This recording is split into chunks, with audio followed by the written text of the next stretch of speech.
नमस्कार दोस्तों, Byju's government exam prep channel में आप सभी का स्वागत है। आज हम 29 सितंबर 2020 के समाचार विश्लेषण आपके सामने प्रस्तुत कर रहे हैं, जिसमें द हिंदू अखबार के प्रमुख समाचारों की हम यहाँ पर समीक्षा करेंगे और प्रारंभिक और मुख्य परीक्षा के लिए जो प्रमुख प्रश्न होंगे वो आपको प्रैक्टिस के लिए भी दिए जाएंगे।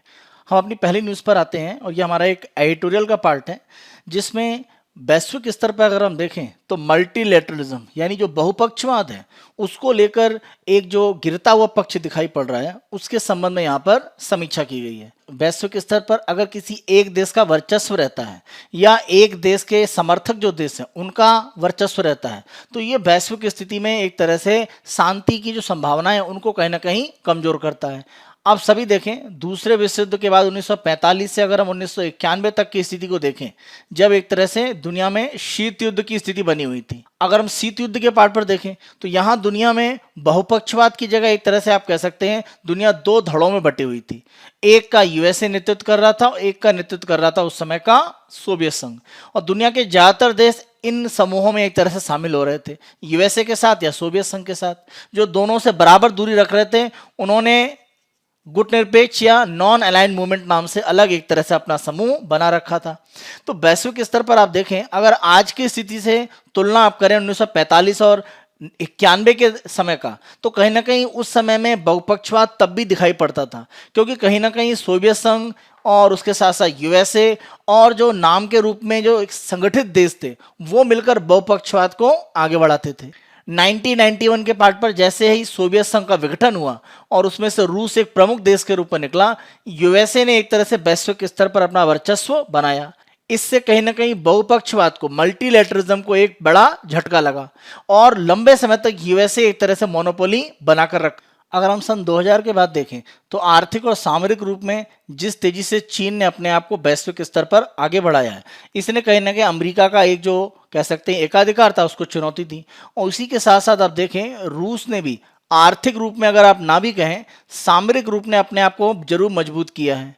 और जिस हिसाब से प्राकृतिक गैस या कह सकते हैं प्रमुख ईंधन के स्रोत के रूप में उसने अपने आप को एक तरह से यूरोप के साथ जोड़ा हुआ है, और यूरोपीय देशों की निर्भरता रूस पर अपनी ऊर्जा आवश्यकताओं के लिए जितने बड़े पैमाने पर दिखती है, अगर हम आर्थिक रूप में देखें तो रूस भी अपने आप को तेजी से आगे बढ़ा रहा है। लेकिन सामरिक स्तर पर आप देखें तो रूस अभी भी एक मजबूत शक्ति के रूप में आगे है। तो ये स्थितियां कहीं ना कहीं बहुपक्षवाद की और एक तरह से जो एक बढ़ता हुआ स्तर है उसको दिखाती थी कि धीरे धीरे दुनिया में कई समूह एक तरह से बन रहे हैं और किसी एक देश का वर्चस्व नहीं रहेगा। तो बहुपक्षवाद को आप कह सकते हैं कि दो से अधिक देश या समूहों के द्वारा जब वैश्विक स्तर पर कार्य करने का प्रयास किया जाता है तो ये विश्व में बहुपक्षवाद को एक तरह से बढ़ावा देता है। अगर हम 2003 से 2009 के बीच में देखें तो उत्तर कोरिया की जो समस्या है उसको हल करने के लिए उत्तर कोरिया, दक्षिण कोरिया, जापान, चीन, यूएसए और रशिया, इन 6 देशों के द्वारा प्रयास किया जा रहा था। तो इसे एक तरह से आप बहुपक्षवाद का एक उदाहरण कह सकते हैं। तो बहुपक्षवाद वैश्विक स्तर पर बड़े पैमाने पर समय समय पर उपयोगी रहा है, लेकिन वर्तमान स्थिति अगर आप देखें तो इसमें एक तरह से परिवर्तन आता जा रहा है और विश्व बहुपक्षवाद से कहीं ना कहीं द्विपक्षीय या एकल विश्व की ओर एक तरह से बढ़ता जा रहा है। जैसे अगर हम देखें तो जब 2001 के पार्ट पर, वर्तमान में अगर हम बहुपक्षवाद को खतरे की बात करें तो बहुपक्षवाद को जो खतरा है वो उन्हीं देशों से है जो बहुपक्षवाद को आगे बढ़ाने के लिए अपने आप को उत्तरदायी मानते हैं या जिनके द्वारा बहुपक्षवाद को हमेशा बढ़ाने की बात की गई है। जैसे अगर हम वर्तमान में देखें तो यूएसए इसमें सबसे बड़ा एक तरह से भागीदार माना जाता है जो बहुपक्षवाद से अपने आप को धीरे धीरे अलग कर रहा है। उसी तरह से अगर आप देखें जैसे ब्रेक्जिट के द्वारा,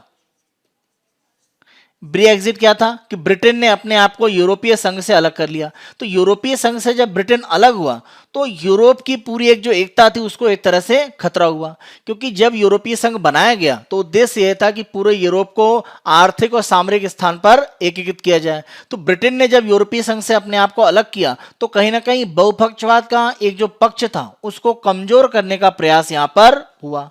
तो यूरोपीय संघ से ब्रिटेन का निकलना जो ब्रेक्जिट था उसने भी कहीं ना कहीं बहुपक्षवाद को कमजोर किया, और ब्रिटेन का यूरोपीय संघ से जो अलगाव है वो कहीं ना कहीं ब्रिटेन में जो राष्ट्रवादी शक्तियां हैं जो ब्रिटिश एक तरह से पुरानी परंपराओं को मजबूत करना चाहती हैं उनके कारण माना जाता है। किसी भी देश के द्वारा अपनी राष्ट्रवादी विचारधाराओं के आधार पर या अपने राष्ट्र को सर्वोच्च मानते हुए जब कार्य किया जाता है तो यह बहुपक्षवाद को एक तरह से कमजोर करता है। और ब्रिटेन ने भी यूरोपीय संघ को अपनी राष्ट्रवादी जो शक्तियां हैं उनके एक तरह से नियंत्रण में आकर अपने आप को अलग किया है। दूसरा, अगर हम यूएसए की बात करें तो यूएसए को भी माना जाता है कि बहुपक्षवाद से वो पीछे हट रहा है, क्योंकि अमेरिका के राष्ट्रपति डोनाल्ड ट्रंप के अगर आप भाषणों को देखें तो उनके द्वारा हमेशा यह बयान दिया गया है कि फर्स्ट यूएसए, यानी किसी भी अपने कार्य में वो अमेरिका को सबसे पहले प्राथमिकता देंगे। और उन्होंने अन्य देशों को भी कहा है कि वो अपने देश को पहली प्राथमिकता दें। जब कोई भी देश सिर्फ अपनी प्राथमिकताओं को ध्यान में रखता है या अपने देश के हितों को ध्यान में रखता है तो कहीं ना कहीं वो अन्य देशों के जो हित हैं उनके साथ में समझौता करता है। वर्तमान में अगर आप देखें तो आर्मेनिया और अजरबैजान के बीच में नगर्नो काराबाग का जो इलाका है उसको लेकर जो विवाद चल रहा है और दोनों के बीच में हिंसक झड़प चल रही है, तो ये भी कहीं ना कहीं इसी का एक नतीजा है यहाँ पर। क्योंकि अजरबैजान को अगर हम देखें तो समर्थन है वो तुर्की की तरफ से मिल रहा है, आर्मेनिया को देखें तो रशिया का समर्थन उसको मिलता है। तो यहाँ पर क्या है कि जब आप बहुपक्षवाद को कमजोर करते हैं तो राष्ट्रवादी भावनाएं बढ़ती हैं, और राष्ट्रवादी भावनाएं जब बढ़ती हैं तो अजरबैजान आर्मेनिया जैसे संघर्ष भी एक तरह से सामने आते हैं। वर्तमान में बहुपक्षवाद को जो संकट दिख रहा है उसके सबसे अच्छे उदाहरण के रूप में आप कॉकेसस रीजन में ये जो विवाद चल रहा है आर्मेनिया और अजरबैजान के बीच में उसको भी उदाहरण के रूप में देख सकते हैं। अगर हम बहुपक्षवाद के लिए देखें तो कोविड-19 ने एक बड़ा खतरा उपस्थित किया है, क्योंकि कोविड-19 के लिए उत्तरदायी रूप में अगर आप देखें तो अमेरिका ने चीन को प्रमुख रूप से इस कोविड-19 के विस्तार के लिए जिम्मेदार माना है, और उसकी तरफ से एक तरह से इसका उत्तरदायित्व लेने के लिए अमेरिका हमेशा उस पर दबाव बना रहा है, जबकि चीन के द्वारा इस बारे में किसी भी तरह की स्वीकारोक्ति अभी तक नहीं की गई है। इससे चीन तथा अमेरिका दो अलग अलग धड़ों में बटे हुए दिखाई पड़ते हैं और वैश्विक जनमत भी कहीं ना कहीं दो भागों में बट जाता है। तो ये बहुपक्षवाद को एक तरह से कोविड-19 की जो लड़ाई है उसमें कमजोरी देता है, और ये बड़ा कारण माना जा रहा है कि कोविड-19 से जो हमारी लड़ाई है उसमें कहीं ना कहीं वैश्विक स्तर पर एक कमजोरी दिखती है। और उसी में अगर आप देखें तो WHO की जो विफलता रही कि वो समय पर कोविड-19 के बारे में अपने अनुमान नहीं लगा सका। WHO की अगर हम बात करें तो स्वास्थ्य सुविधाओं को बनाए रखने के लिए वैश्विक स्तर पर एक बहुपक्षीय संगठन के रूप में कार्य करता है, लेकिन कोविड-19 में जो उसकी विफलता दिखाई पड़ी उसने भी कहीं ना कहीं बहुपक्षवाद के कमजोर होते पक्ष को उजागर किया है।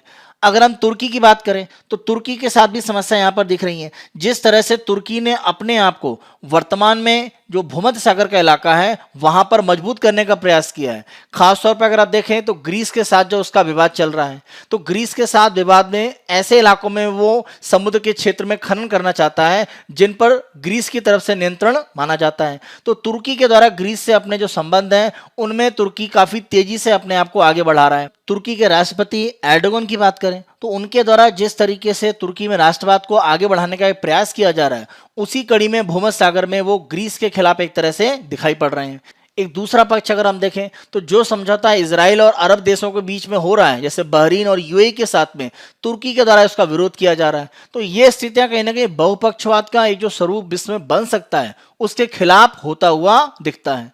जलवायु परिवर्तन की बात करें तो जलवायु परिवर्तन वैश्विक स्तर की समस्या है, तो उसको हल करने के लिए बहुपक्षीय एक तरह से प्रयास करने की आवश्यकता है। किसी एक देश के प्रयास से कोई भी फायदा नहीं होने वाला है।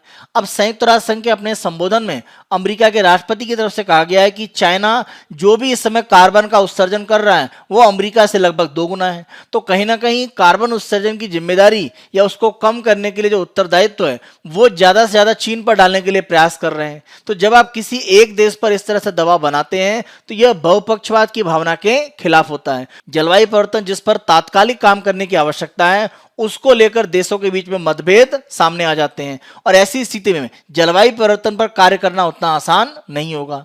संसाधनों की कमी की अगर हम बात करें तो संयुक्त राष्ट्र संघ को जो भी संसाधन मिलते हैं, अगर हम बात करें जो उसकी शांति सेनाएं अलग अलग जगहों पर काम करती हैं, तो उसके लिए स्वेच्छा से एक तरह से अलग अलग देशों के द्वारा संसाधन दिए जाते हैं। अमेरिका की तरफ से इसको रोकने का एक तरह से काम किया जा रहा है। तो ऐसी स्थिति में अगर संयुक्त राष्ट्र संघ के पास संसाधन नहीं होंगे तो शांति प्रयासों को कहीं ना कहीं झटका लग सकता है, और ये स्थिति बहुपक्षवाद के कमजोर होते हुए पक्ष को और ज्यादा खराब करने का कार्य करेगी। जहां तक संयुक्त राष्ट्र संघ में सुधार की बात करें तो प्रधानमंत्री नरेंद्र मोदी के द्वारा अपने भाषण में संयुक्त राष्ट्र संघ में सुधार करने की बात की गई है। भारत जैसे दुनिया के सबसे बड़े लोकतंत्र को अगर हम स्थायी सदस्य के रूप में शामिल नहीं करते हैं तो कहीं ना कहीं वैश्विक स्तर पर जो निर्णय लेने की संस्था संयुक्त राष्ट्र संघ का जो सुरक्षा परिषद है वहां पर निर्णय लेने की क्षमता पूर्ण रूप से उपयोग नहीं हो पा रही, क्योंकि 130 करोड़ से अधिक आबादी के देश को आप उससे अलग करके रख रहे हैं। तो इस आधार पर संयुक्त राष्ट्र संघ में सुधार करना भी एक आवश्यकता है। तो बहुपक्षवाद मजबूत तब होगा जब सभी देशों के द्वारा अन्य देशों के महत्व को भी स्वीकार किया जाएगा। अमेरिका चीन के महत्व को, चीन भारत के महत्व को अगर स्वीकार कर पाएगा, उसी स्थिति में बहुपक्षवाद को दुनिया में आगे बढ़ाया जा सकता है। लेकिन वर्तमान स्थिति में हम देखें तो ऐसा होता हुआ प्रतीत नहीं हो रहा है। सभी देश अपने आप को सामरिक रूप में किसी भी क्षेत्र में सर्वोच्च बनाने का प्रयास कर रहे हैं, जैसा चीन के द्वारा किया जा रहा है अपने आप को एशिया के क्षेत्र में, तुर्की के द्वारा अपने आप को भूमध्य सागर के क्षेत्र में, या अगर हम बात करें तो मध्य पूर्व एशिया की समस्या में तुर्की और ईरान के द्वारा अपने आप को सर्वोच्च बनाने का प्रयास किया जा रहा है। तो ये स्थितियां कहीं ना कहीं बहुपक्षवाद की भावना के खिलाफ हैं, और बहुपक्षवाद को अगर आगे बढ़ाना है तो इसके लिए सभी देशों के जो भी हित हैं उनको ध्यान में रखकर विश्व के जो प्रमुख शक्तिशाली देश हैं उन्हें काम करना होगा। अगर कोई भी देश अपने राष्ट्र की एक राष्ट्रवादी भावना को लेकर आगे बढ़ेगा, जैसा यूएसए के राष्ट्रपति यूएसए फर्स्ट की बात करते हैं, अगर ऐसा होगा तो बहुपक्षवाद को आगे बढ़ाना संभव नहीं होगा। और इसका सबसे ज्यादा नुकसान आप कह सकते हैं जो विकासशील और अल्पविकसित देश हैं उनको होता है, और उसी के साथ साथ जो छोटे देश हैं, छोटे द्वीपीय देश हैं, उनको नुकसान ज्यादा है। जैसे हम छोटे द्वीपीय देशों की बात करें, जलवायु परिवर्तन के सबसे अधिक शिकार वही हैं, क्योंकि अगर समुद्र का जलस्तर बढ़ेगा तो सबसे पहले संकट उन्हीं के ऊपर आने वाला है। लेकिन बहुपक्षवाद अगर नहीं मजबूत होगा तो छोटे देशों की आवाज जो बड़े मंच हैं, वो चाहे अगर हम बात करें संयुक्त राष्ट्र संघ की बात करें, अगर हम बात करें WTO की बात करें, या जलवायु परिवर्तन के जो सम्मेलन है, वहां पर अनसुनी हो जाती है। तो बहुपक्षवाद वैश्विक स्तर पर शांति और आर्थिक विकास के लिए और सामाजिक रूप में जो भी SDG यानी सस्टेनेबल डेवलपमेंट गोल जो 2030 तक के लिए लक्ष्य रखा गया है, उनको प्राप्त करना है तो कहीं ना कहीं आवश्यकता क्या है कि हमको बहुपक्षवाद की ओर बढ़ना पड़ेगा। अगर हमें 2030 तक सस्टेनेबल डेवलपमेंट गोल, सतत विकास लक्ष्य जो 17 है, उनको प्राप्त करना है तो हमें कहीं ना कहीं बहुपक्षवाद की ओर बढ़ना होगा। क्योंकि सतत विकास लक्ष्य में जो तकनीक है किसी एक देश के द्वारा अगर विकसित की गई है तो उसका उपयोग सभी देश कर पाए, ऐसा उपाय होना चाहिए, और इसी के द्वारा सतत विकास के लक्ष्यों को प्राप्त किया जा सकता है। क्योंकि कोई भी देश या कोई भी क्षेत्र पूर्ण रूप से किसी भी संसाधन में संपन्न नहीं है, तो एक दूसरे की कमी को पूरा करके हम सतत विकास की ओर बढ़ सकते हैं। क्योंकि पृथ्वी को हम सभी साझा करते हैं, किसी एक देश या एक क्षेत्र के द्वारा ही साझा नहीं किया जाता है। तो इस भावना को अगर आगे बढ़ाया जाएगा तो उस आधार पर बहुपक्षवाद को मजबूत किया जा सकता है, और वैश्विक शांति के लिए इसकी वर्तमान में सबसे अधिक आवश्यकता है। हमारे इसी डिस्कशन के आधार पर आप मेंस का क्वेश्चन लिखने की प्रैक्टिस कीजिएगा। वर्तमान वैश्विक स्थिति में बहुपक्षवाद की आवश्यकता वैश्विक शांति के लिए आवश्यक है। आप इसके से सीधे बहुपक्षवाद को पहले डिफाइन कर दीजिए, फिर आप बता सकते हैं 45 से 90 के बीच में कैसे सोवियत संघ और अमेरिका के बीच में एक शीत युद्ध की स्थिति बनी रही। सोवियत संघ के विघटन के बाद आप बताएं कि बहुपक्षवाद की स्थिति बन रही थी, लेकिन अमेरिका अभी भी अपने आप को एक सबसे शक्तिशाली सुपर पावर के रूप में आगे बढ़ा रहा था। 2000 के बाद चीन रूस फिर से मजबूती से आगे बढ़ रहे थे। तो बहुपक्षवाद के कुछ उदाहरण भी दिखते हैं जहां पर प्रयास हुए, जैसे उत्तर कोरिया की समस्या के लिए आप कह सकते हैं, ईरान की समस्या को हल करने के लिए जो प्रयास किए गए वो बहुपक्षवाद के उदाहरण थे, लेकिन उसको एक तरह से नकारा गया, क्योंकि उत्तर कोरिया हो चाहे ईरान की समस्या अभी भी वैसी की वैसी ही बनी हुई है। तो बहुपक्षवाद अगर कमजोर होगा तो वैश्विक समस्याओं को हल करना उतना आसान नहीं होगा। और आप तात्कालिक उदाहरण दे सकते हैं, जैसे ग्रीस और तुर्की के बीच का विवाद आप बता सकते हैं, या तुर्की और ईरान के द्वारा जो इजराइल ने यूएई और बहरीन से समझौता किया है उसके ऊपर एक तरह से जो विवाद किया जा रहा है, इन मध्य पूर्व एशिया की जो समस्या है, या वर्तमान में अजरबैजान और आर्मेनिया के बीच में नागोर्नो काराबाख के इलाके को लेकर जो समस्या बनी हुई है, ये सब बहुपक्षवाद के कमजोर होते हुए लक्षण को दिखाते हैं। तो इनको एक तरह से आप बता सकते हैं कि ये कारण है, क्योंकि वैश्विक शांति को इनसे संकट है। जैसे अगर आर्मेनिया और अजरबैजान के बीच में जो वर्तमान में युद्ध की स्थिति बन रही है, अगर ये बढ़ता है, क्योंकि आर्मेनिया का अगर मान लीजिए रूस के द्वारा साथ दिया जाता है और अजरबैजान को साथ मिलता है तुर्की का, तो ऐसी स्थिति में इस क्षेत्र में संघर्ष बढ़ सकता है और ये वैश्विक शांति के लिए एक बड़े संकट के रूप में भी हो सकता है। तो इस तरह के उदाहरणों के माध्यम से आप बता सकते हैं कि बहुपक्षवाद के माध्यम से विश्व में शांति स्थापित की जा सकती है। ये निष्कर्ष के रूप में लास्ट में आप दे सकते हैं।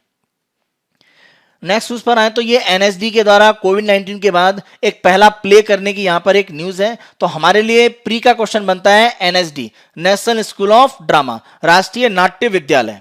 तो अगर हम इसके संबंधित प्री का क्वेश्चन देखें, एनएसडी के संबंध में निम्न कथनों पर विचार करें। इसे संगीत नाटक अकादमी द्वारा 1959 में अपने घटक या इकाई के रूप में स्थापित किया गया, सही था। लेकिन 1975 में यह एक स्वतंत्र संस्था बन गई और इसे 1860 के सोसाइटी पंजीकरण अधिनियम 21 के तहत एक स्वायत्त संगठन के रूप में पंजीकृत किया गया। तो दूसरा स्टेटमेंट सही है। 75 में एक ऑटोनमस बॉडी के रूप में हो गया और एक सोसाइटी जो 1860 का एक्ट है उसकी जो 21वीं धारा है उसके अंतर्गत इसको रजिस्ट्रेशन दिया गया। तो ये स्वायत्त संस्था के रूप में काम करता है। जहां तक इसके वित्त पोषण की बात है तो भारत सरकार का जो कल्चरल मिनिस्ट्री है, संस्कृति मंत्रालय, उसके द्वारा वित्तीय मदद दी जाती है। तो तीनों यहां पर ऑप्शन सही है, तो तीनों यहां पर विकल्प सही है, तो आंसर है आपका डी। आप ध्यान रखें एनएसडी भारत में रंगमंच या थिएटर के सबसे बड़े केंद्र के रूप में माना जाता है। अगर हम भारत के फिल्म जगत की बात करें तो जो सर्वोच्च या बड़े कलाकार हैं वो सभी एनएसडी से एक तरह से पहुंचे हुए हैं। तो भारत में रंगमंच या थिएटर का प्रमुख केंद्र एनएसडी को माना जाता है। नेक्स्ट न्यूज पर हम आते हैं। UN expert raises concerns over eviction of slum dwellers in Delhi. अगर आप इस न्यूज को देखें तो दिल्ली में जो रेलवे का ट्रैक है उसके आसपास जो भी एक तरह से स्लम इलाके हैं वहां से एक तरह से उनको खाली कराया जा रहा है। कारण ये है कि रेलवे ट्रैक के आसपास के इलाके रेलवे के नियंत्रण में होते हैं। तो जो ये रेलवे ट्रैक से लोगों को हटाया जा रहा है इसका एक तरह से इसके बारे में कह सकते हैं एक तरह से विरोध किया गया या इसके बारे में कुछ आशंकाएं व्यक्त की गई हैं। संयुक्त राष्ट्र संघ की तरफ से एक विशेष दूत होते हैं जिनके द्वारा आवास के जो अधिकार होते हैं उनके बारे में कार्य किया जाता है। तो ये जो पोस्ट है इसको कहा जाता है United Nations special reporter on the right to adequate housing, यानी आवास की उपयुक्त व्यवस्था करने के लिए जो भी संयुक्त राष्ट्र संघ के दूत या एक तरह से संयुक्त राष्ट्र संघ के जो प्रमुख प्रवक्ता होते हैं उनकी एक पोस्ट होती है। तो यहां पर आप ध्यान रखें कि वर्तमान में इस पोस्ट पर अमेरिकी मूल के भारतीय बालकृष्ण राजगोपाल कार्य कर रहे हैं। इस पोस्ट की अगर हम बात करें तो संयुक्त राष्ट्र संघ का जो मानवाधिकार आयोग है उसने 2000 में इस पोस्ट को क्रिएट किया था। तो उद्देश्य ये था कि वैश्विक स्तर पर आवास ये एक प्रमुख अधिकार लोगों का माना गया है। अगर कोई व्यक्ति एक डिग्निफाइड लाइफ जीना चाहता है तो आवास की व्यवस्था उसके प्रमुख अधिकार के रूप में मानी गई है। भारत में अगर आप देखें तो सरकार के द्वारा 2022 तक सभी को आवास उपलब्ध कराने के लिए एक प्रयास किया जा रहा है। तो यहां पर संयुक्त राष्ट्र की एक जो पोस्ट है उस पोस्ट के संबंध में यहां पर हम क्वेश्चन प्री का आपको दे रहे हैं। उपयुक्त आवास के अधिकार के संबंध में संयुक्त राष्ट्र संघ के विशेष प्रवक्ता United Nations special reporter on the right to adequate housing. तो यहां पर आप देखें पहला, संयुक्त राष्ट्र मानवाधिकार आयोग ने 17 अप्रैल 2000 के संकल्प 2000/9 को अपनाया जिससे इस पद का गठन 2000 में किया गया। तो ये 2000/9 रिजोल्यूशन था जिससे मानवाधिकार आयोग जो संयुक्त राष्ट्र संघ का उसने स्वीकार किया और उसके आधार पर सन 2000 में इस पद को एक तरह से बनाया गया। तो पहला ऑप्शन सही है। दूसरा, यह वैश्विक स्तर पर आवास के अधिकारों के संरक्षण के लिए कार्य करता है। दोनों स्टेटमेंट सही है, आंसर सी। संयुक्त राष्ट्र संघ के द्वारा स्पेशल देखिए रिपोर्टर की बात करें तो ये फ्रेंच शब्द है, इसको एक तरह से आप स्पेशल रिप्रेजेंटेटिव भी कह सकते हैं। तो ये फ्रेंच शब्द है कि किसी भी संगठन के प्रतिनिधि के रूप में। तो स्पेशल रिपोर्टर जो हाउसिंग या आवास के लिए संयुक्त राष्ट्र संघ की तरफ से नियुक्त किया गया तो ये 2000 में सबसे पहले किया गया और 2020 तक की बात करें यानी 20 वर्षों में आप देखें तो 2 भारतीय मूल के लोग इस पर नियुक्त हैं। पहला अगर हम देखें तो मिलोन कोठारी 2000 से 2008 के बीच में, दूसरे ब्राजील के रैक्वेल रॉलिंग 2008 से 14, तीसरा अगर हम देखें 2014 से अभी 2020 तक उन्होंने काम किया है लेलिना फरा कनाडा की, और 1 मई 2020 से अभी इसी वर्ष के पार्ट पर 1 मई से आप देखें तो भारतीय मूल के अमेरिकी हैं बालकृष्ण राजगोपाल इस पद पर नियुक्त किए गए हैं। तो आप देखें 4 में से 2 भारतीय मूल के लोग इस पद पर काम कर चुके हैं। नेक्स्ट न्यूज पर हम आते हैं। High court wants it can stay release of UPSC preliminary exam result. तो ये बेसिकली अगर हम बात करें तो दिव्यांगों को जो भी एक आरक्षण दिया जाता है उसके संबंध में है। अगर हम देखें तो दिव्यांगों को अधिकार देने के लिए एक 2016 का कानून है जिसको कहा जाता है rights of persons with disability act 2016, यानी जो भी आपके दिव्यांग हैं उनके अधिकारों के संबंध में 2016 का कानून। और 2016 के अगर हम इस कानून की बात करें तो इस कानून में जो दिव्यांग के प्रकार हैं उसको 7 से बढ़ाकर 21 कर दिया गया था। यानी पहले दिव्यांग अलग अलग 7 कैटेगरी में होते थे, इनको बढ़ाकर 2016 के कानून से कर दिया गया 21। इसमें अगर हम देखें तो मानसिक बीमारी या आत्म केंद्रित होकर बात करना, स्पेक्ट्रम विकार की बात करें, सेरेब्रल पैल्सी की बात करें, पेशी अपविकास या पुरानी न्यूरोलॉजिकल स्थितियां, या भाषण और भाषा विकलांगता, या थैलेसीमिया, हेमेराइलिया, सिकल सेल रोग, बहरे, मतलब जो भी इस तरह के आप कह सकते हैं दिव्यांगता जो पहले नहीं शामिल थी उनको यहां पर शामिल किया गया। जो लोग एक तरह से दृष्टि बाधित हैं या एसिड अटैक से जो पीड़ित हैं या पार्किंसन रोग से पीड़ित हैं उनको भी एक तरह से दिव्यांग कैटेगरी में शामिल कर दिया गया। तो अगर आप दिव्यांग की श्रेणी देखें तो इसे काफी विस्तारित किया गया, 7 से बढ़ाकर इसको 21 किया गया। इसके साथ साथ भारत सरकार को यह अधिकार दिया गया कि अगर किसी श्रेणी को वो चाहें तो वो दिव्यांग श्रेणी में डाल सकते हैं। इन 21 के अलावा भारत सरकार चाहे तो उसको बढ़ा सकती है। और इसी कानून के माध्यम से यह व्यवस्था की गई कि सरकारी नौकरियों में जो 3% का आरक्षण था उसको बढ़ाकर कर दिया गया 4% दिव्यांग लोगों के लिए। और हायर एजुकेशन के जो सेंटर हैं वहां पर उनको सीटों में रिजर्वेशन 3% से बढ़ाकर कर दिया गया 5%। इसी के साथ साथ देखें 6 से 18 वर्ष की आयु के बीच में अगर कोई व्यक्ति दिव्यांग है तो ऐसे सभी बच्चों को मुफ्त में शिक्षा का अधिकार दिया जाएगा। जितने भी सरकारी वित्त पोषित शिक्षण संस्थान के साथ साथ जो सरकारी मान्यता प्राप्त संस्थान है वहां पर भी दिव्यांग लोगों को शिक्षा प्रदान करने की व्यवस्था की जाएगी। जो सार्वजनिक भवन है यानी जो पब्लिक एक तरह से प्लेसेस हैं वहां पर दिव्यांगों की पहुंच को सुनिश्चित करने के लिए कार्य करने की आवश्यकता है। जैसे अलग अलग तरह के रैंप बनाना जिससे कि जो दिव्यांग व्यक्ति हैं वो भी विभिन्न प्रकार के भवनों में आसानी से पहुंच सकें और अपने कार्य कर सकें। अगर हम दिव्यांग व्यक्तियों के लिए बात करें तो केंद्र में मुख्य आयुक्त और राज्य के स्तर पर आप देखें तो एक आयुक्त नियुक्त किया जाता है जो एक नियामक या रेगुलेटरी संस्था के रूप में कार्य करता है दिव्यांगों के संबंध में जो भी अधिकार हैं या जो भी उनके लिए बनाए गए कानून हैं। इसी के साथ साथ दिव्यांगों को अगर किसी भी तरह की कोई शिकायत है तो उसको निवारण करने की जो एजेंसी है उसके रूप में भी इन संस्थाओं के द्वारा काम किया जाता है। तो शिकायत का निवारण करना और साथ साथ नियामक संस्था के रूप में दिव्यांगों के लिए काम करने के लिए केंद्र के स्तर पर मुख्य आयुक्त और राज्यों में राज्य आयुक्त का पद एक तरह से बनाया गया है जो इन सभी कार्यों की निगरानी करते हैं। दिव्यांग व्यक्तियों को वित्तीय सहायता प्रदान करने के लिए एक अलग से राष्ट्रीय और राज्य स्तर पर फंड बनाया गया है इस 2016 के अगर हम कानून की बात करें।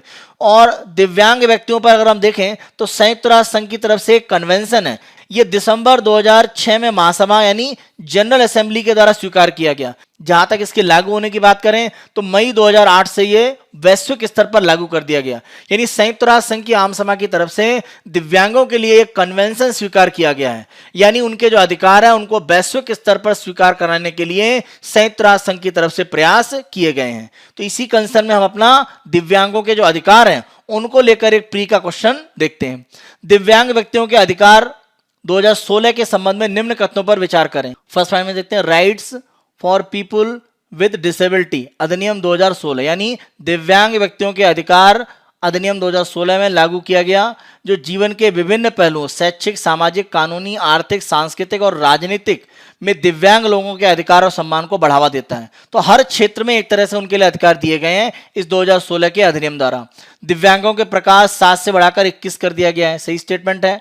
यह सरकारी नौकरियों में दिव्यांगों के लिए आरक्षण 3 से बढ़ाकर 4% तथा उच्च शिक्षण संस्थाओं में सीटों का आरक्षण 3 से बढ़ाकर 5% कर देता है, सही स्टेटमेंट है। 6 और 18 वर्ष की आयु के बीच मानक दिव्यांगता वाले प्रत्येक बच्चे को मुफ्त शिक्षा का अधिकार होगा। चारों स्टेटमेंट सही है तो आंसर है आपका डी। हम अपनी नेक्स्ट न्यूज पर आते हैं और ये असम में बाढ़ की जो दोबारा स्थिति एक तरह से बन रही है उसके संबंध में है। असम के 13 जिलों में हम देखें तो लगभग 389 गांव ऐसे हैं जो एक तरह से वर्षा जल से उनको प्रभावित माना जा रहा है। तो यहां पर हम 2 नदियां देखें ब्रह्मपुत्र की जो सहायक है कोपली और जय भरेली। तो हम प्रमुख रूप से जो कोपली नदी है उसके संबंध में यहाँ पर प्री का एक क्वेश्चन आपको दे रहे हैं। जहां तक प्री के क्वेश्चन की बात करें तो ब्रह्मपुत्र की एक सहायक नदी है कोपली, उसके संबंध में हम यहाँ पर प्री का क्वेश्चन आपको दे रहे हैं। अगर हम ब्रह्मपुत्र को देखें तो ये ब्रह्मपुत्र का एक तरह से प्रवाह क्षेत्र है और ये तिब्बत के पार्ट जो चीन के नियंत्रण में वहां से अरुणाचल प्रदेश में भारत में प्रवेश करती है। तो यहाँ अगर सहायक नदियां देखें तो पहला तो ब्रह्मपुत्र है, उसकी सहायक नदियां ये यहाँ पर एक तरह से हैं। तो हमारे लिए प्रमुख रूप से आप देखें तो 5वीं जय भरेली, तो ये नदी है यहाँ पर 5वीं जय भरेली। तो ये 9वें नंबर पर कापिली और 5वें पर जय भरेली। आप कापिली के लिए ध्यान रखें कि ये मेघालय के क्षेत्र से निकलती है, मेघालय का जो पठारी भाग है वहां से निकलती है और मेघालय और असम में इसका प्रवाह है और अंत में रूप में यह ब्रह्मपुत्र नदी में मिल जाती है। तो इसी कापिली नदी के ऊपर हमारा प्री का क्वेश्चन आप देखें। कोपली नदी के संबंध में निम्न कथनों पर विचार करें। कोपली नदी ब्रह्मपुत्र की एक दक्षिणी घाट की सहायक नदी है। देखिए महत्वपूर्ण पार्ट है, आप ध्यान रखें। ये अगर ब्रह्मपुत्र का प्रवाह देखें तो ये नॉर्थ यानी उत्तर का भाग और ये साउथ दक्षिण का। तो दक्षिण की यानी साउथ का जो दक्षिणी तट है वहां पर एक तरह से कोपली नदी ब्रह्मपुत्र में मिलती है। तो इसे एक तरह से आप दक्षिणी तट कह सकते हैं ब्रह्मपुत्र नदी का, या इसका साउथ बैंक कह सकते हैं, दक्षिणी जो किनारा है वो कह सकते हैं। तो वहां पर एक तरह से मिलती है, उत्तरी भाग में नहीं। उत्तरी में अगर आप देखें तो उत्तरी में कौन कौन सी नदियां हो सकती हैं? उत्तरी में जैसे अगर आप देखें तो 11, 12, 13, 14 लगातार, यानी पुथिमानी, धनसिरी, मार पगलदिया, मानस, ये सब क्या है? ये उत्तरी घाट की नदियां हैं जो सहायक के रूप में ब्रह्मपुत्र में मिलती हैं। दक्षिणी घाट पर आप देखें तो कोपली एक प्रमुख सहायक के रूप में यहां पर मिलती है। इसी के साथ साथ आप देखें तो 2, 3, 6, 7, 8, 2, 3 यानी आपका बूढ़ी दिहांग, दिब्रू, सुबनसिरी। इसके साथ साथ देखें तो दिखाओ, भोगदय और धनसिरी। तो यहां पर आपको ध्यान रखना है उत्तर और दक्षिणी तट की हम यहां पर बात कर रहे हैं। दूसरा, इसका उद्गम मेघालय पठार पर होता है। सही है, मेघालय से निकलकर असम में जाती है। इसका बेसिन पश्चिम में जैंतिया हिल्स और पूर्व में दक्षिण कचार और मिकिर पहाड़ियों से घिरा हुआ है। सही स्टेटमेंट है। खकोर, मैंत्रियंग, दीनार, लोंगसोंग, अमरिंग, उमरांग, लोंगकू और लांगरी इसकी प्रमुख सहायक नदियां हैं। तो ध्यान रखें, कोपली क्या है? ये सहायक नदी है ब्रह्मपुत्र की, और यहां हमने चौथे पॉइंट में जो नदियां लिखी हैं ये सहायक नदी है किसकी? कोपली की। चारों स्टेटमेंट सही है, तो आंसर है आपका डी। नेक्स्ट उस पर हम आते हैं, और ये ऑफसेट क्लॉज के संबंध में एक तरह से यहां पर एक स्टेटमेंट दिया गया है। इस न्यूज की अगर हम बात करें तो ये डिफेंस एक्विजिशन के संबंध में है, यानी रक्षा अधिग्रहण के संबंध में। यानी कोई भी रक्षा के क्षेत्र में टेक्नोलॉजी अगर हम बाहर से लेते हैं तो उसके संबंध में भारत सरकार की एक नीति है जिसको कहा जाता है डिफेंस एक्विजिशन प्रोसीजर 2020। और ये अगर हम प्रोसीजर की बात करें तो ये कई बार परिवर्तित हुआ है। जैसे अगर हम देखें तो रक्षा अधिग्रहण प्रक्रिया डीएपी 2020 की बात करें तो सबसे पहले यह नीति कब बनी थी? 2002 में, और इसमें अलग अलग तरह से परिवर्तन किए गए। उद्देश्य यह था कि रक्षा खरीद को इस तरह से किया जाए कि घरेलू उद्योग तो बढ़े और बाहरी देशों पर हमारी जो निर्भरता है वो धीरे धीरे घटती जाए। तो यहां पर आप देखें तो आत्मनिर्भरता को हासिल करने के लिए समय समय पर इसमें संशोधन किए गए, जैसा अभी ये 2020 में एक संशोधन किया गया है। जो प्रमुख यहां पर संशोधन रक्षा मंत्री के द्वारा बताया गया है कि जो ऑफसेट आवश्यकताएं हैं उनको एक तरह से हटा दिया गया है। देखिए ऑफसेट क्लॉज का मतलब क्या होता है पहले आप समझ लें, यानी आप तीसरे पॉइंट को समझ लीजिए, फिर हम दूसरे पॉइंट पर आते हैं। ऑफसेट क्लॉज का मतलब ये होता है कि विदेशी कंपनियों को देश में अपने सौदा मूल्य का हिस्सा निवेश करने की आवश्यकता होती है। जैसे मान लीजिए 1000 करोड़ की डील है तो उसका कुछ परसेंटेज जो हिस्सा है वो विदेशी कंपनियों को भारत में निवेश करने की आवश्यकता है। इस ऑफसेट क्लॉज के द्वारा भारत के रक्षा क्षेत्र में जो निवेश है उसको बढ़ाने का प्रयास किया गया। तो जब भी हम कोई बाहर के देश से तकनीक लेते हैं तो उस तकनीक का जो मूल्य है उसका कुछ हिस्सा उस कंपनी को भारत में ऑफसेट क्लॉज के कारण निवेश करना आवश्यक होता है। इसके कारण रक्षा के क्षेत्र की बहुत सारी कंपनियां भारत के साथ समझौता नहीं कर पा रही थी, उनमें समस्याएं आ रही थी। तो भारत सरकार के द्वारा जो ऑफसेट क्लॉज है उसको एक तरह से समाप्त कर दिया गया है, लेकिन सभी जगह से नहीं। अगर मान लीजिए भारत सरकार और किसी दूसरे देश की सरकार है, जैसे मान लीजिए भारत सरकार और रूस सरकार के बीच में कोई समझौता होता है, यानी गवर्नमेंट टू गवर्नमेंट, सरकार से सरकार के बीच में समझौता होता है, तो ऑफसेट क्लॉज की आवश्यकता नहीं रखी गई है। अगर कोई एकल विक्रेता है, जैसे मान लीजिए कोई भी हथियार है, जैसे मान लीजिए हम फाइटर प्लेन की बात करें तो फाइटर प्लेन के बहुत सारे कंपोनेंट हैं, वो अलग अलग कंपनियां उसमें एक तरह से सहायक के रूप में उसे योगदान देती हैं। तो अगर कोई एक देश पूर्ण रूप से पूरा का पूरा हिस्सा दे रहा होगा तो वहां पर ऑफसेट क्लॉज की आवश्यकता नहीं रहेगी। एकल विक्रेता। अगर कोई अंतर सरकारी समझौता यानी इंटर गवर्नमेंटल एग्रीमेंट है, मान लीजिए 2 या 3 देशों के बीच में जो सरकार है उनके बीच में कोई समझौता होता है या उनके द्वारा मिलकर कोई रक्षा तकनीक बनाई जा रही है, तो वहां पर भी ऑफसेट क्लॉज नहीं होगा। तो 3 स्थितियां हैं, अगर 2 सरकारों के बीच में हो रहा है, या कोई एकल विक्रेता से किसी तरह की खरीद की जा रही है, या अंतर सरकारी कोई समझौता है, तो उसमें ऑफसेट क्लॉज की व्यवस्था समाप्त कर दी गई है। यानी खरीद का कुछ मूल्य भारत में निवेश करने की आवश्यकता नहीं है। अब ऐसा किया क्यों गया है? देखिए करा इसलिए गया है कि भारत में जो घरेलू रक्षा विनिर्माण है उसको बढ़ाया जा सके, क्योंकि अगर हम बाहरी निवेश ऑफसेट क्लॉज से लाते रहेंगे तो हमारे यहाँ जो विनिर्माण है उसमें बहुत ज्यादा प्रगति नहीं हो पाएगी, क्योंकि बाहरी कंपनियां अपना उत्पादन यहीं पर एक तरह से करके हमारा जो घरेलू उत्पादन की क्षमता है उसको बहुत ज्यादा नहीं बढ़ाती हैं। तो हम घरेलू अपनी जो उत्पादन क्षमता रक्षा क्षेत्र में है वो बढ़ाना चाहते हैं। तो इसी कारण से ये 3 ऐसे इलाके हैं जहां पर ऑफसेट क्लॉज की व्यवस्था को खत्म कर दिया गया है। इसी में देखें एक परिवर्तन और किया गया है कि अभी तक क्या था, खरीद या बाई या बनाए या मेक, या तो हम सीधे खरीद लेते हैं या समझौता करके भारत में उत्पादन करते हैं। यही 2 श्रेणियां एक तरह से अधिग्रहण की थी। तो एक और श्रेणी शुरू की गई, इसको पट्टा या लीज की श्रेणी कहा जाता है। तो लीज देने के लिए एक नई श्रेणी यहां पर बनाई गई है।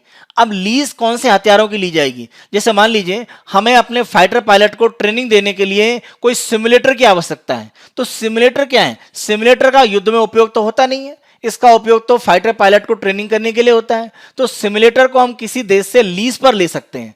तो ऐसे रक्षा के क्षेत्र के उपकरण जिनका उपयोग युद्ध के समय सीधे तौर पर ज्यादा नहीं होता है, ऐसे उपकरणों को लीज पर लेने के लिए एक व्यवस्था यहां पर प्रारंभ की गई है।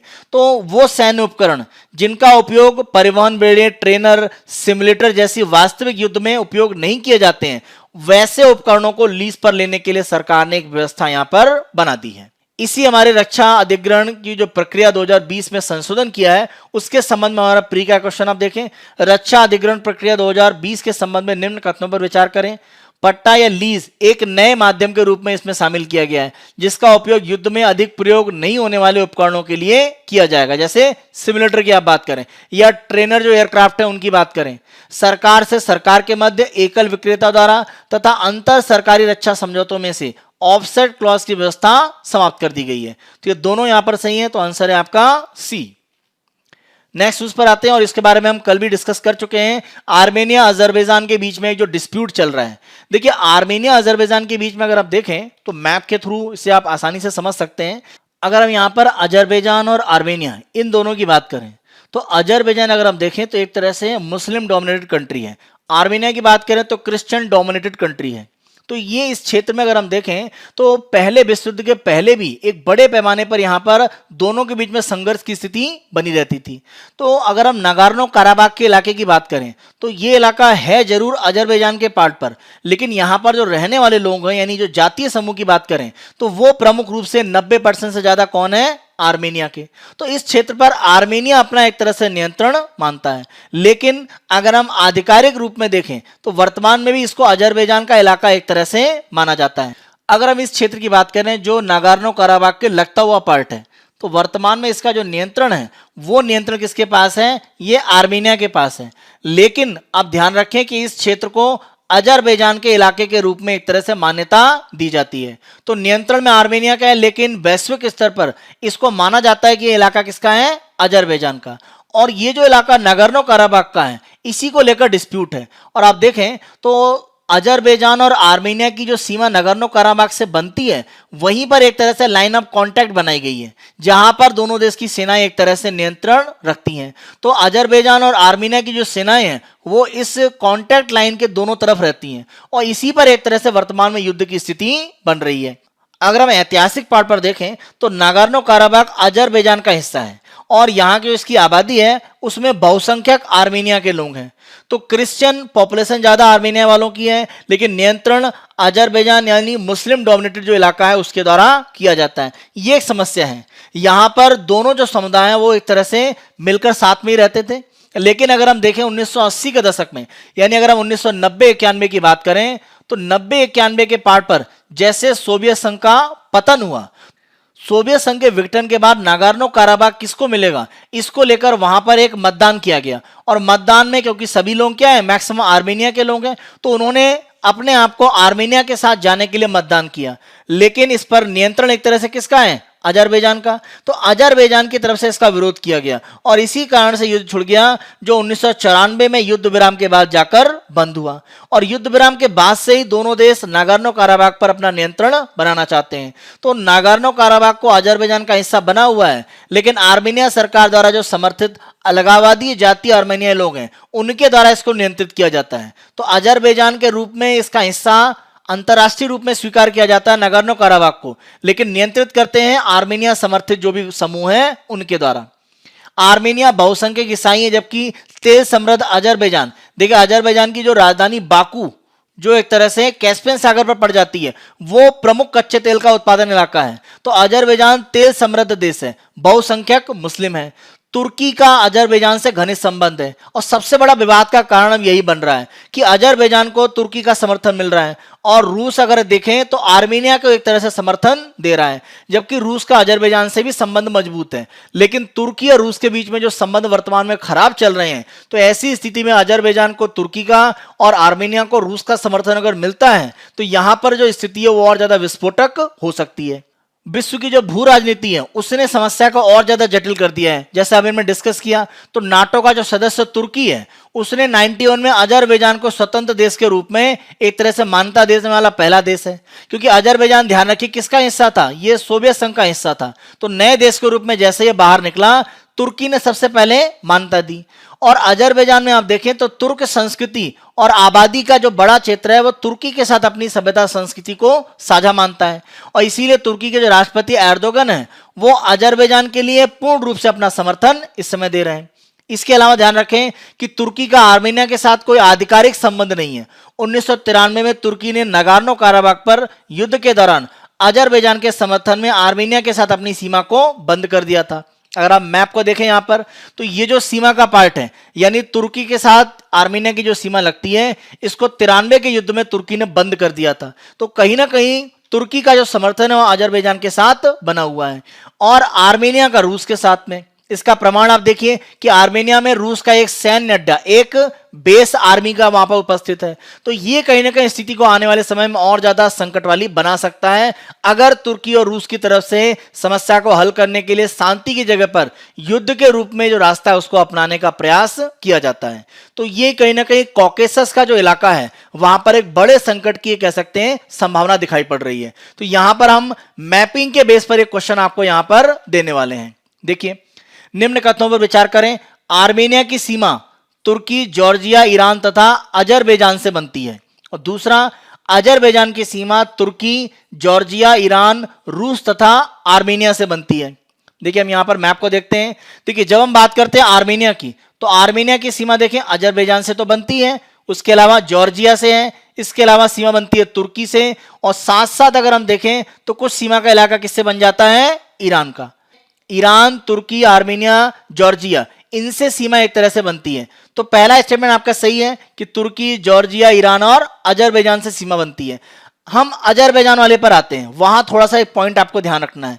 देखिए, अजरबैजान की अगर हम सीमा देखें तो पहला रूस के साथ में है, उसके साथ इसकी सीमा जॉर्जिया से लगती है, चौथी ईरान के साथ में। तो आप देखें 4 ईरान के साथ ही सीमा इसकी दिख रही है, लेकिन इसकी सीमा आप देखें तो तुर्की के साथ में भी है। तो ये जो अजरबैजान का इलाका है, आप मैप में ध्यान रखें इसे, तो ये इलाका जो अजरबैजान का है ये आर्मेनिया के इलाके में आता है, लेकिन इसको नियंत्रित कौन कर रहा है, अजरबैजान। तो अजरबैजान की सीमा तुर्की से भी बनती है, सीधे तौर पर तो नहीं बनती, लेकिन इस इलाके के कारण अजरबैजान की सीमा तुर्की पर बनती है, और यह लगभग 15 से 17 किलोमीटर का इलाका है। तो बहुत बड़ी सीमा नहीं है, लेकिन तुर्की अजरबैजान से सीमा शेयर करता है। यह इलाका अगर आप देखें तो बिल्कुल अलग थलग पार्ट है, जो अजरबैजान की सीमा से दूर यहां पर ईरान और तुर्की की सीमा के साथ में स्थित है। तो इसीलिए आपको ध्यान रखना पड़ेगा, इसे आप मैप में अच्छे से ध्यान रखें कि अजरबैजान की सीमा तुर्की के साथ भी लगती है, क्योंकि जॉर्जिया, ईरान, रूस और आर्मेनिया ये तो हमें स्पष्ट दिखाई पड़ता है। समस्या आती है कि तुर्की के साथ सीमा है या नहीं। तो तुर्की के साथ में बहुत छोटी सीमा है, तो यहां दोनों ऑप्शन सही है, तो आंसर है आपका सी। नेक्स्ट न्यूज पर हम आते हैं। RBI postpone policy meeting. देखिए, भारत में मौद्रिक नीति को बनाने के लिए उत्तरदायी संस्था कौन सी है, एमपीसी, मॉनेटरी पॉलिसी कमेटी। मौद्रिक नीति समिति की अगर हम बात करें तो इसकी जो बैठकें हैं वो 29 सितंबर, 30 सितंबर और 1 अक्टूबर को एक तरह से प्रस्तावित है। लेकिन समस्या यह है कि एमपीसी में जो 6 सदस्य होते हैं, इसमें 3 सदस्य भारत सरकार की तरफ से मनोनीत किए जाते हैं। वर्तमान में अगर हम 3 सदस्यों को यहां पर देखें तो 3 सदस्य हैं चेतन घाटे, पामी दुआ और रविंद्र ढोलकिया, और तीनों का 4 साल का कार्यकाल था, यानी वो एक तरह से 2016 अक्टूबर से काम कर रहे थे, और ये जो 30 सितंबर आने वाला है इस दिन उनका कार्यकाल 4 साल का समाप्त हो रहा है। और यहाँ व्यवस्था क्या है कि भारत सरकार की तरफ से जो सदस्य मौद्रिक नीति समिति में नियुक्त किए जाते हैं उनको दोबारा नियुक्त नहीं किया जा सकता, यानी रीअपॉइंटमेंट के लिए वो एलिजिबल नहीं होते हैं। तो इन तीनों को दोबारा मनोनीत सरकार नहीं कर सकती है। तो 30 सितंबर को कार्यकाल समाप्त हो रहा है, तो वो बैठक में 1 अक्टूबर को जो प्रस्तावित है वो कैसे भाग ले सकते हैं। तो जब वो रिटायर हो रहे हैं तो 1 अक्टूबर की बैठक में वो कैसे आ सकते हैं। इसीलिए 29 सितंबर, 30 सितंबर और 1 अक्टूबर की जो एमपीसी की बैठक है उसको आरबीआई ने अभी पोस्टपोन कर दिया है। तो जैसे ही नए सदस्य नियुक्त किए जाएंगे उसके बाद एमपीसी की बैठकों की जो डेट है वो आरबीआई घोषणा करेगा। तो इसी एमपीसी के संबंध में क्वेश्चन आप देखें, भारत में मौद्रिक नीति का निर्धारण 6 सदस्यीय मौद्रिक नीति समिति द्वारा किया जाता है। सही स्टेटमेंट है। इसमें आरबीआई के 3 तथा 3 भारत सरकार के मनोनीत सदस्य होते हैं। 3 सदस्य का कार्यकाल कितने साल का होता है? 4 साल का। भारत सरकार के सदस्य 4 वर्ष के कार्यकाल के बाद पुनः मनोनीत नहीं किए जा सकते। तो ध्यान रखें, रीअपॉइंटमेंट नहीं हो सकता है उनका। तो तीनों स्टेटमेंट सही है, आंसर है आपका डी। एक लास्ट न्यूज पर आते हैं। तो आरबीआई की तरफ से उधार लेने के लिए एक जो छूट दी गई थी उसको आरबीआई की तरफ से 31 मार्च 2021 तक बढ़ा दिया गया है। आरबीआई के द्वारा मई 2011 में एक दिन के बहुत शॉर्ट समय के लिए आपातकालीन स्थिति में उधार लेने के लिए व्यापारिक बैंकों के लिए एक विंडो शुरू की गई जिसको कहा गया मार्जिनल स्टैंडिंग फैसिलिटी। इसको हम कहते हैं सीमांत स्थायी व्यवस्था। तो एमएसएफ में व्यवस्था यह थी कि आपातकालीन स्थिति में बैंकों के पास अगर सरकारी प्रतिभूति यानी गवर्नमेंट सिक्योरिटी, तो गवर्नमेंट सिक्योरिटी को गिरवी रख के एक दिन के लिए उधार ले सकते हैं। एमएसएफ में अगर हम देखें तो बैंकों के लिए अनुमति था कि न्यूनतम जो उधार वो ले सकते हैं 1 करोड़, और उसके बाद इसके मल्टीपल में, यानी अगर आप कहें कि कोई 1.5 करोड़ उधार लेना चाहे तो एमएसएफ में नहीं मिलेगा। 1 करोड़ या उसके मल्टीपल यानी 2 करोड़, 3 करोड़, 5 करोड़। तो कभी ऐसा स्टेटमेंट है कि एमएसएफ में 1.5 करोड़ रुपए से 2.5 करोड़ रुपए उधार लिया जा सकता है, तो यह संभव नहीं है। न्यूनतम 1 करोड़ रुपए, अधिकतम इसके मल्टीपल में। और यहां पर जो रेट है, जो ब्याज दर ली जाती है, वो सामान्यतः बैंक दर के बराबर होती है। और बैंक दर अगर हम देखें तो कहीं ना कहीं बाजार में जो भी ऋण प्राप्त हो रहा होता है वो बाजार में बैंक दर से ज्यादा होता है। तो अगर बैंक दर पर आरबीआई दे रहा है तो सबसे सस्ता लोन है। तो ये बहुत सस्ती दर पर बहुत कम समय के लिए व्यापारिक बैंक आरबीआई से उधार ले सकते हैं। दर कौन सी है? एमएसएफ। सामान्य स्थिति में बैंक दर एमएसएफ दर के बराबर रखी जाती है। आपातकालीन स्थिति में इसमें परिवर्तन किया जा सकता है। तो एमएसएफ में लोन लेने के लिए सीमा क्या थी? तो एमएसएफ में लोन लेने की सीमा यह है कि बैंकों के पास जितना भी एनडीटीएल होता है, जब हम एनडीटीएल की बात करते हैं तो इसका मतलब होता है net demand and time liability. Hindi में से हम क्या बोलेंगे? शुद्ध मांग तथा सावधि देता है। देखिए, मांग मतलब क्या? डिमांड डिपॉजिट, जैसे करंट अकाउंट है, सेविंग अकाउंट का पार्ट है, तो ये सब आपका हिस्सा किसमें हो गया? ये आपके पार्ट में आ गया डिमांड में, या डिमांड ड्राफ्ट का पार्ट है, तो आपके मांगने पर मिलता है। और सावधि यानी जब हम बात करते हैं टाइम डिपॉजिट, समय अवधि के साथ बंधा हुआ है, जैसे अगर हम एफडी की बात करें, आरडी की बात करें, तो ये सब क्या है? ये आपके सावधि या एक तरह से टाइम डिपॉजिट है। तो नेट, देखिए नेट या शुद्ध का मतलब है कि बैंक अपने चार्जेस को निकालने के बाद जितना भी उसे मांग और सावधि जमा पर उपभोक्ताओं को देने के लिए उसकी लायबिलिटी या देयताएं हैं उसे कैलकुलेट करना पड़ता है। मान लीजिए किसी बैंक ने बोला कि टोटल उनका एनडीटीएल शुद्ध मांग तथा सावधि देता है 100 करोड़ रुपए है, तो इसका 2% आप निकाल लीजिए, वैल्यू कितनी आई? 2 करोड़ रुपए। इतना अधिकतम लोन बैंक ले सकता है कोई भी जिसका 100 करोड़ रुपए का एनडीटीएल है। किसी का 1000 करोड़ है तो उसका 2% निकाल दीजिए, तो वो क्या हो जाएगा? वो 20 करोड़ हो जाएगा, वैसे बढ़ता चला जाएगा। तो 100 करोड़ पर कितना हुआ? 2 करोड़। तो ये 2% था। तो आरबीआई ने कोविड-19 से फाइट करने के लिए बैंकों को सहूलियत देते हुए यह सुविधा दिया कि 27 मार्च 2020 से ये जो 2% की लिमिट थी इसको बढ़ाकर कितना कर दिया गया? 3%। और यह कहा गया था कि ये जून 30, 2020 तक इफेक्टिव रहेगा। इसको आरबीआई की तरफ से बढ़ा दिया गया दोबारा, और यह 30 सितंबर 2020 तक हो गया। 30 सितंबर अगर आप देखें तो बिल्कुल नजदीक है, कल की डेट ही है। तो 30 सितंबर की डेट खत्म हो रही थी, तो आरबीआई ने इसको फिर से एक्सटेंड कर दिया है, और ये एक्सटेंड करके कहां तक चला गया है? 31 मार्च 2021 तक। यानी अगले वर्ष का जो वित्तीय वर्ष खत्म होगा 31 मार्च को 2021 को, तब तक के लिए व्यापारिक बैंकों को छूट दी गई है कि वो अपने एनडीटीएल का 2% की जगह कितना ले पाएंगी? 3% उधार ले सकती हैं एमएसएफ दर पर। तो यह सुविधा दी गई है जिससे कि कम ब्याज पर बैंकों को ऋण प्राप्त हो सके। तो इससे बैंकों की ऋण प्राप्त करने की क्षमता को एक तरह से आरबीआई बढ़ाना चाहता है, क्योंकि वर्तमान आर्थिक स्थिति इस तरह से है कि कहीं ना कहीं इस तरह की सुविधाएं व्यापारिक बैंक को देना आवश्यक है। तो इसी एमएसएफ के कंसर्न में हमारा यहां पर एक प्री का क्वेश्चन आप देखें, सीमांत स्थायी व्यवस्था यानी मार्जिनल स्टैंडिंग फैसिलिटी के संबंध में निम्न कथनों पर विचार करें। इसे आरबीआई ने मई 2011 में प्रारंभ किया, सही। इसमें न्यूनतम ऋण 1 करोड़ रुपए तथा इसके गुणनफल में लिया जाता है, सही स्टेटमेंट है। कोई व्यापारिक बैंक अपने शुद्ध मांग तथा सावधि देताओं का 2% अधिकतम आरबीआई से ऋण प्राप्त कर सकता है, जिसमें सरकारी प्रतिभूति गिरवी रखी जाती है। सामान्य स्थिति में एमएसएफ की दर बैंक दर के बराबर होती है। तो चारों स्टेटमेंट सही है, आंसर है आपका डी। ये हमारा 29 सितंबर 2020 का समाचार विश्लेषण था। आने वाले समय में अन्य दिनों के समाचार विश्लेषण हम आपको इसी तरह से प्रस्तुत करते रहेंगे। आपको मुख्य और प्रारंभिक परीक्षा के जो प्रश्न दिए गए उनको आप प्रैक्टिस करें। आप Byju's government exam prep channel को अगर पसंद कर रहे हैं तो उसे अधिक से अधिक संख्या में लाइक करें, शेयर करें और सब्सक्राइब करें। Thank you.